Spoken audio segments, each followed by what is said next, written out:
Hello students, welcome back to this channel. मैं हूं संदीप गुप्ता और आज रोलिंग मोशन के इस लेक्चर में हम पढ़ने वाले हैं rolling on an inclined plane.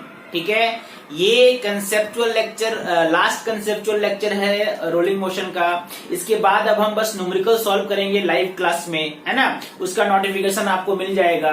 अभी 2-3 क्लास में रखने वाला हूं और फिर एक लाइव टेस्ट भी होगा, है ना। तो आज रोलिंग मोशन इंक्लाइन प्लेन पे पढ़ते हैं, इसके पूरा कॉन्सेप्ट को समझते हैं। कितना एक्सेलरेशन होना चाहिए, कितना वेलोसिटी होगा, है ना, कितना फ्रिक्शन होना चाहिए, कितना फ्रिक्शन कोएफिशिएंट होना चाहिए, अलग अलग बॉडी कैसे रोल करेगा, है ना। सारे कॉन्सेप्ट को आज हम समझेंगे। ओके, कुछ एग्जांपल भी सॉल्व करेंगे। तो सबसे पहले हम बेसिक कंडीशन समझते हैं। रोलिंग, जब कोई भी रिजिड बॉडी ले लो, मान लो मैंने यहाँ पे एक बॉडी बनाया है, ये रिंग भी हो सकता है, स्फीयर भी हो सकता है, सिलेंडर भी हो सकता है ना। कोई भी एक बॉडी है जिसका मास m है और रेडियस r है। इसको आपने इस पॉइंट से रिलीज किया। अगर मान लो ये इंक्लाइंड सरफेस स्मूथ है ना। अगर मान लो ये इंक्लाइंड सरफेस क्या है, स्मूथ लिया मैंने पहला कंडीशन में। स्मूथ बोलने का मतलब यहाँ पे कोएफिशिएंट ऑफ फ्रिक्शन क्या है, 0 है। तो इस कंडीशन में इस पे कौन सा फोर्स लगेगा, इस पे फोर्स ये लगेगा और ये सबको मालूम है ये फोर्स कितना होता है, mg sin theta. mg sin theta इतना लगेगा फोर्स, है ना।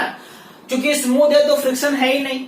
अब मुझे ये बताओ कि क्या ये mg sin थीटा इस पर कोई टॉर्क प्रोड्यूस कर सकता है क्या ये सेंटर ऑफ मास के अबाउट घूम सकता है।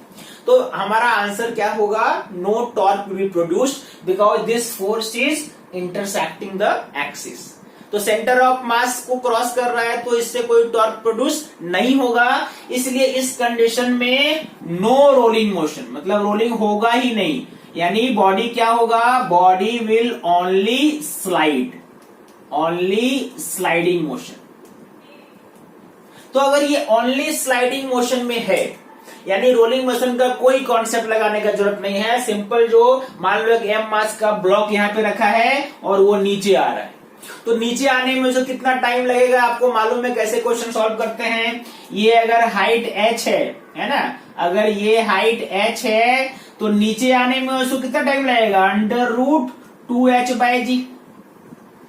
ऐसा ही था ना, किसी भी प्लेन में रख दो, अगर प्लेन स्मूथ है तो नीचे आने में कितना टाइम लगेगा, √2h/g। Correct, okay. अगर मान लो ये स्लाइड कर रहा है, बस ओनली स्लाइडिंग, है ना।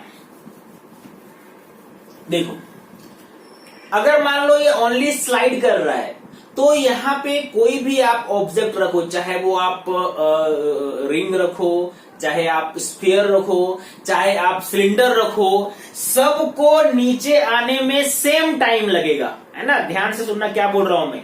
अगर स्मूथ सरफेस है, रोलिंग मोशन नहीं हो रहा है, तो सबको नीचे आने में सेम टाइम लगेगा, चाहे वो रिंग हो, चाहे वो स्फीयर हो, चाहे वो सिलेंडर हो। क्यों? क्योंकि इट्स ओनली स्लाइडिंग मोशन है और स्लाइडिंग मोशन में मालूम है आपको बॉडी के कॉन्फ़िगरेशन पे वो डिपेंड करता नहीं है, बॉडी के मास पे वो टाइम ऑफ फ्लाइट डिपेंड करता नहीं है कितना टाइम लगेगा। ठीक है, यानी इस कंडीशन में अगर स्मूथ सरफेस है सब एक साथ नीचे आएंगे। लेकिन आज हम इस लेक्चर में ये नहीं पढ़ने वाले, हमें तो कराना है ना रोलिंग। हमें रोलिंग कराना है तो हमारा सरफेस क्या होना चाहिए, हमारा सरफेस रफ होना चाहिए। ये पहला कॉन्सेप्ट जो आपने सीखा कि रोलिंग मोशन स्मूथ सरफेस पे नहीं होगा, सरफेस कैसा चाहिए, रफ चाहिए। तो चलो अब हम लेते हैं, मान लेते हैं ये सरफेस कैसा है, ये सरफेस रफ है। अब हमारा ये सरफेस रफ है, इसमें कुछ फ्रिक्शनल कोएफिशिएंट होगा। मान लो फ्रिक्शनल कोएफिशिएंट न्यू लिया मैंने। अब इस कंडीशन में चूंकि इसका टेंडेंसी नीचे आने का है बच्चों, तो फ्रिक्शन किधर लगाओगे, ऊपर लगाओगे, फ्रिक्शनल फोर्स F लगेगा। अब देखो ये जो F है, ये F एक टॉर्क प्रोड्यूस करेगा और ये बॉडी को रोटेट करना शुरू करेगा। और अगर ये रोल हो रहा है तो प्योर रोलिंग होगा या नहीं, ये डिपेंड करेगा फ्रिक्शन कितना है। अभी हम आगे पढ़ेंगे। मान लो कि हमने एज्यूम किया कि प्योर रोलिंग हो रहा है, ठीक है। तो in case of pure rolling आप क्या लिखोगे, आपको मालूम है equation A equal to R alpha हम यूज करेंगे। अब चलो बेसिक जो इक्वेशन है वो जल्दी से आप बताओ मुझे। पहला इक्वेशन क्या है बच्चों, पहला इक्वेशन तो ये इसके ट्रांसलेशनल मोशन का होगा, और वो क्या होगा, M ji sine theta minus F is equal to M ji sine theta minus F is equal to M A. हमने क्या एज्यूम किया कि इसका जो सेंटर ऑफ मास है वो ए एक्सेलरेशन से नीचे आ रहा है, करेक्ट है, ओके। दूसरा टॉर्क का इक्वेशन बताओ, एफ कितना टॉर्क प्रोड्यूस करेगा, F into R is equal to I alpha. I को हम यहां पे क्या यूज करेंगे, एम के स्क्वायर, और अल्फा को लिखेंगे ए बाय आर। तो आर को आप उधर ले जाओ तो यहां पे एफ का फॉर्मूला क्या आया बच्चों, M K square by R square into A. Now you have two equations, equation 1 and equation 2। इन दोनों को ऐड कर दोगे तो एफ कैंसिल हो जाएगा। ऐड करते हैं क्या, ऐड करते हैं, चलो। Equation 1 plus equation 2 is equal to M ji sine theta, और यहां से आपने ए कॉमन ले लो, एम भी कॉमन ले लो, एम ए कॉमन ले लिया तो क्या बच गया, 1 plus K square by R square, M cancel हो गया। यानी ए का फॉर्मूला क्या मिला, expression of the body in pure rolling कितना है, a equal to ji sine theta 1 plus K square by R square. That is the expression of the body rolling on an inclined plane in case of pure rolling. A आपको मिल गया।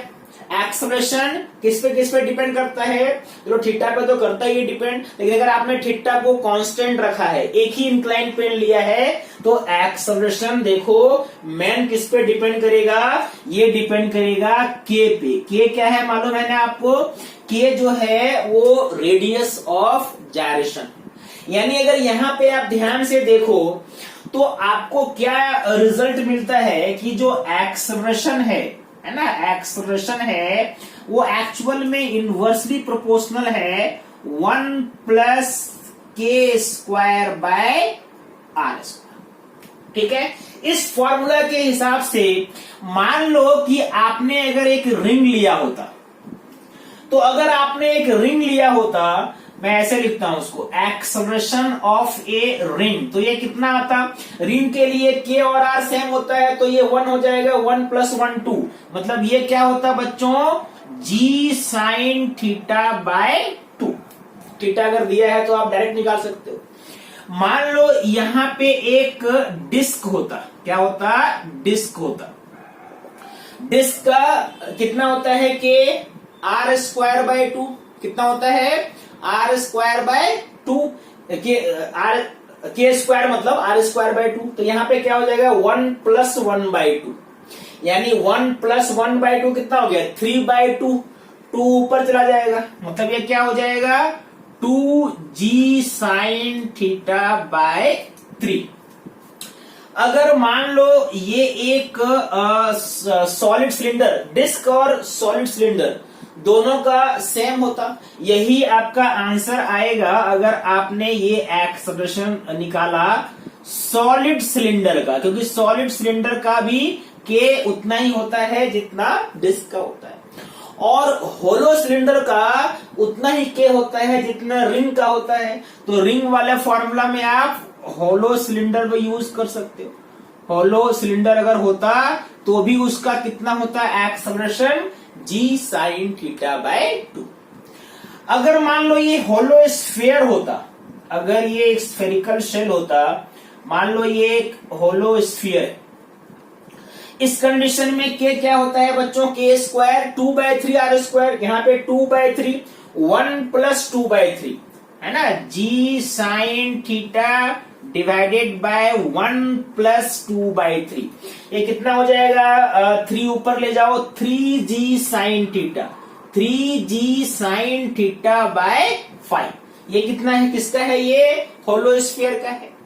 Okay, एक और आपको कौन सा बच रहा है? सॉलिड स्फीयर, उसका भी निकाल लेते हैं। अगर आपने सॉलिड स्फीयर का निकाला तो सॉलिड स्फीयर का 2/5 होता है ना, k²/r²। मतलब ये कितना हो गया बच्चों? g साइन थीटा बाय 1+2/5, यानी ये हो जाएगा 5g sine theta, 5g sign theta bye 7।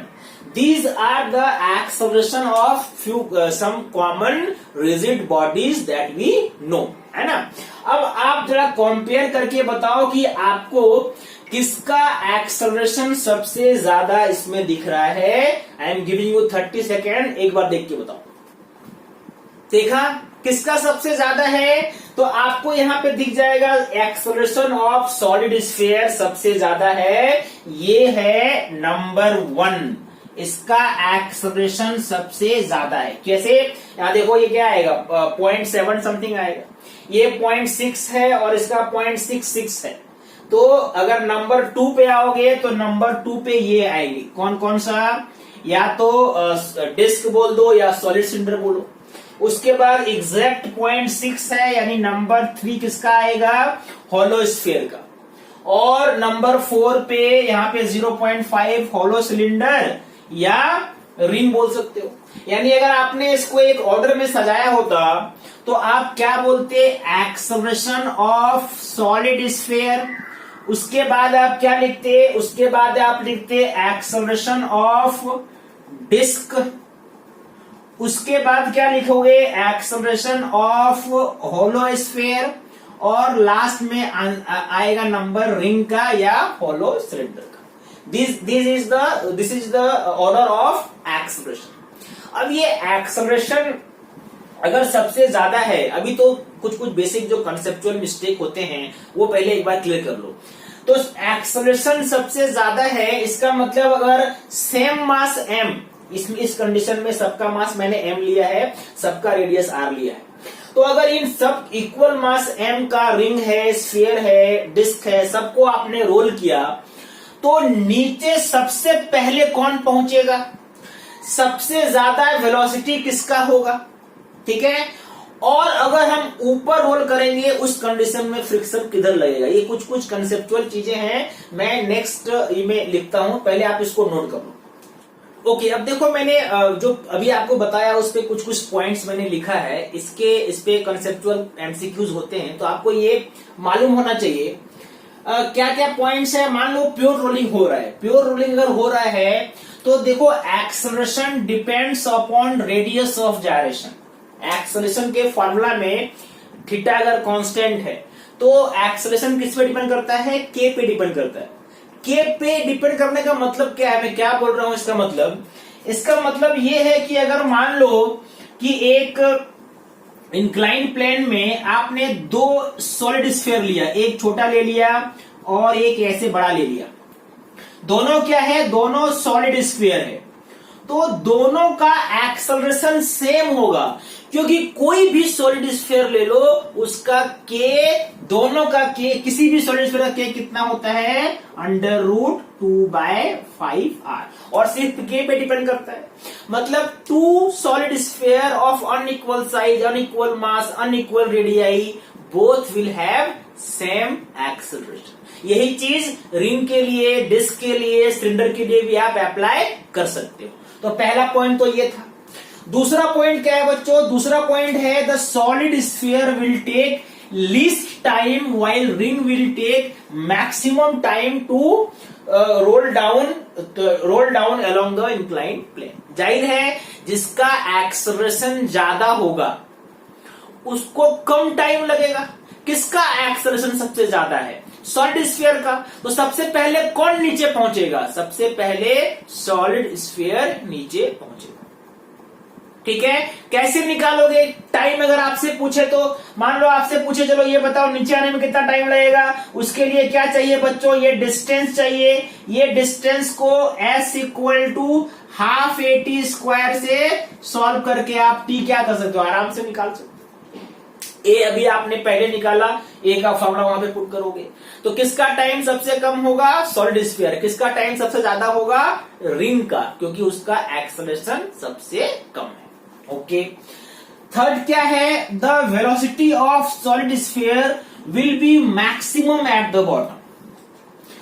Solid sphere का वेलोसिटी सबसे ज्यादा होगा बॉटम में। ऐसा क्यों, क्योंकि उसका एक्सेलरेशन सबसे ज्यादा है। और v इक्वल टू क्या होता है, u plus A T. v कैसे निकालोगे आप, v आप निकालोगे u plus A T, u 0 था तो सिंपली v इक्वल टू क्या लिखोगे, a इंटू टी। मतलब वेलोसिटी a पे डिपेंड करता है और a किसका ज्यादा है, सॉलिड स्फीयर का, इसीलिए उसका वेलोसिटी भी सबसे ज्यादा।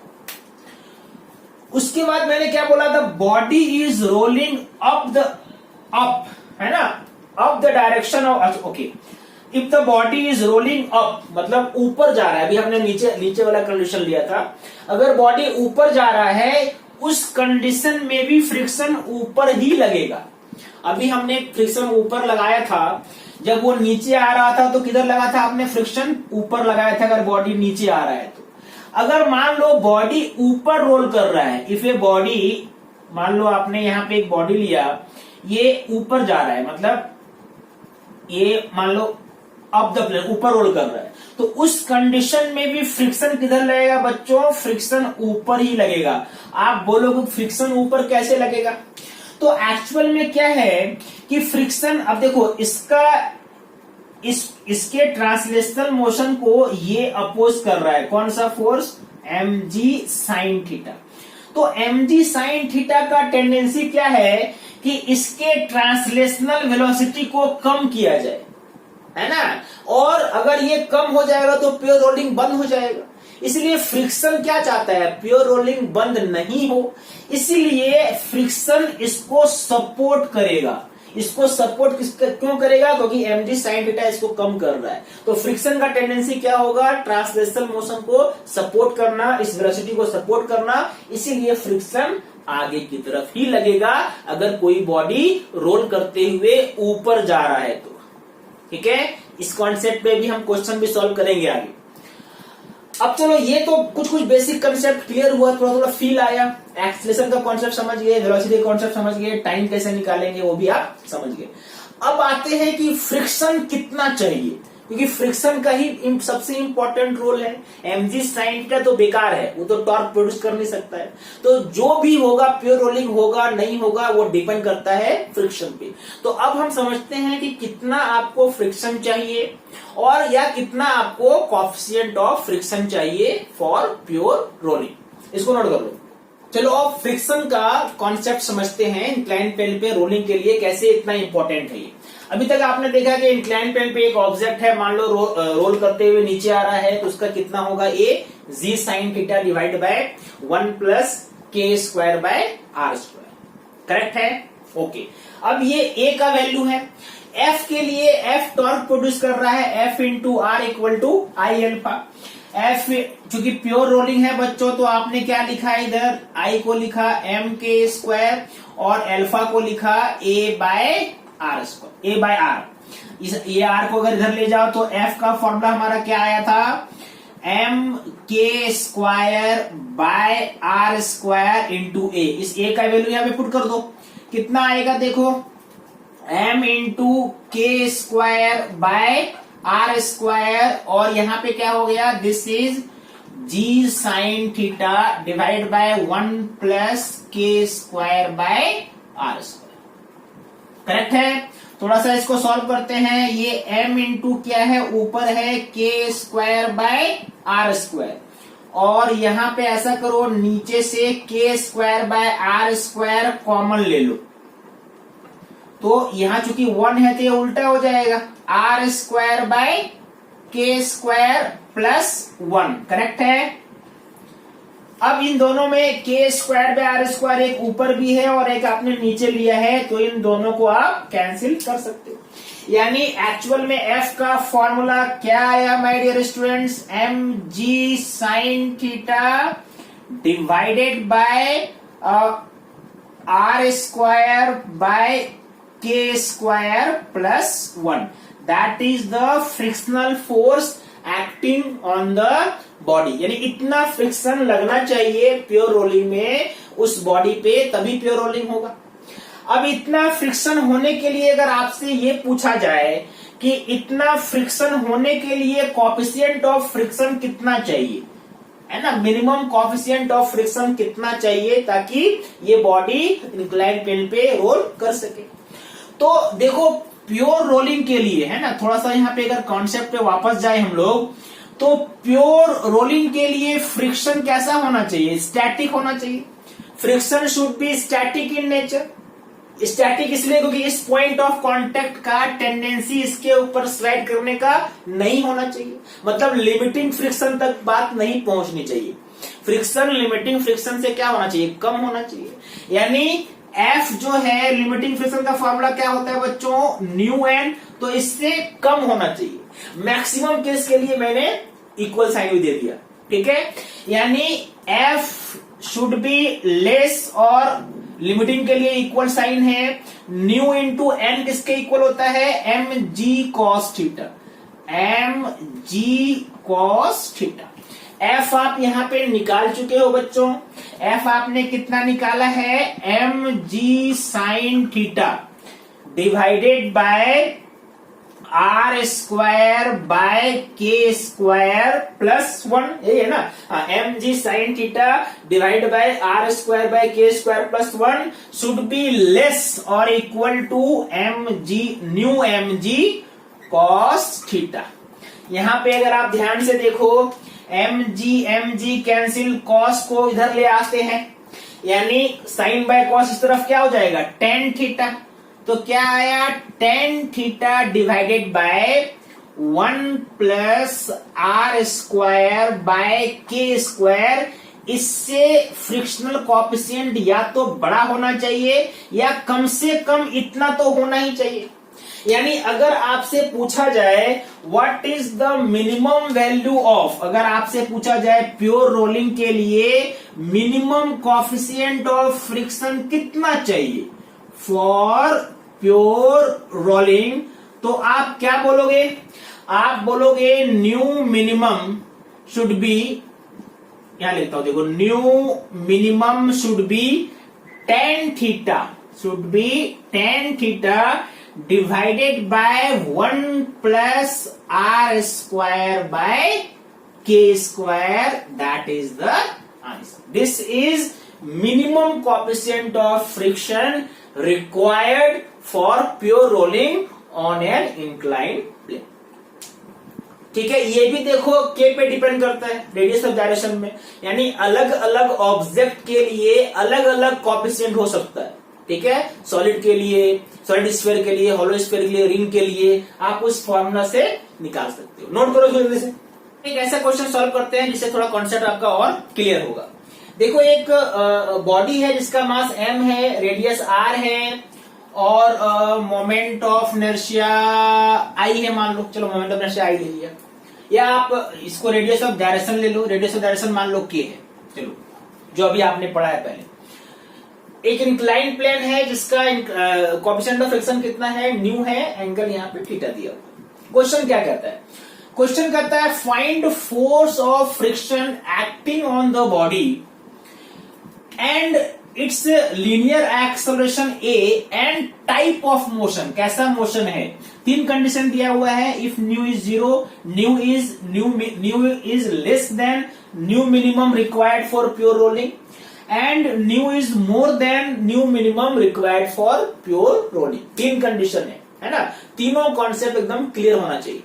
तो सबसे पहला कॉन्सेप्ट क्या है कि न्यू 0 मतलब स्मूथ सरफेस है, तो स्मूथ सरफेस है तो फ्रिक्शन क्या हो जाएगा? 0। अगर फ्रिक्शन 0 होगा तो कोई टॉर्क प्रोड्यूस नहीं होगा, यानी मोशन कैसा होगा बच्चों? ट्रांसलेशनल मोशन होगा। Motion is translational only, motion is translational only. और इस कंडीशन में एक्सेलरेशन क्या निकालोगे? क्योंकि रोलिंग मोशन हो नहीं रहा है और स्मूथ सरफेस है तो सिर्फ यही एक्सेलरेशन होगा। और इधर कितना लगता है फोर्स? mg sin theta. तो एक्सेलरेशन क्या हो जाएगा? a1 is equal to ji sine theta. A1 मैंने पहले क्वेश्चन के लिए लिखा है एक्सेलरेशन। अगर न्यू 0 है तो कितना होगा एक्सेलरेशन, जी साइन थीटा। कोई भी ऑब्जेक्ट रख दो इतना ही एक्सेलरेशन होगा, मतलब हर ऑब्जेक्ट का सेम एक्सेलरेशन होगा, है ना, जी साइन थीटा, अगर थीटा सेम है तो। दूसरा क्वेश्चन इसमें क्या है बच्चों कि अब कह रहा है कि न्यू जो है वो कम है जितना न्यू चाहिए आपको प्योर रोलिंग के लिए। अब इस कंडीशन में चूंकि प्योर रोलिंग के लिए जितना न्यू चाहिए उतना न्यू है नहीं, तो फ्रिक्शन तो चाहिए, रोल करने के लिए फ्रिक्शन तो चाहिए, क्योंकि फ्रिक्शन ही इसको घुमाएगा। अब उतना फ्रिक्शन है नहीं तो सरफेस अपना पूरा जी जान लगा देगा, जितना फ्रिक्शन है उतना लगाएगा, क्योंकि फ्रिक्शन कम पड़ रहा है। अगर फ्रिक्शन कम पड़ रहा है और सरफेस क्या चाहता है, प्योर रोलिंग हो, तो सरफेस जितना ताकत है उतना झोंक देगा, मतलब surface will exert maximum friction. यानी इस कंडीशन में फ्रिक्शन कितना होगा, मैक्सिमम फ्रिक्शन, और उसका फॉर्मूला क्या होता है, mu M ji cos theta. That means इस कंडीशन में हम क्या लिखेंगे, सरफेस विल